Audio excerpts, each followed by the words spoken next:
Magandang gabi po. Ngayon po ay araw ng Huwebes, September 28, 2023. At nandito na po ang resulta ng ating 9 p.m. PCSO Lotto results today.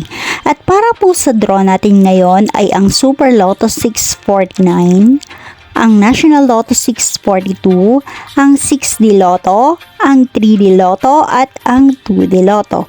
Para po sa mga bagong nanonood, huwag niyo pong kakalimutan mag-subscribe sa aking channel at pahit na din po ako ng notification bell para updated po kayo lagi sa aking mga bagong upload. At para naman po sa update ng ating Lotto winners, ipinopost ko po siya under our comment section. Maraming salamat po.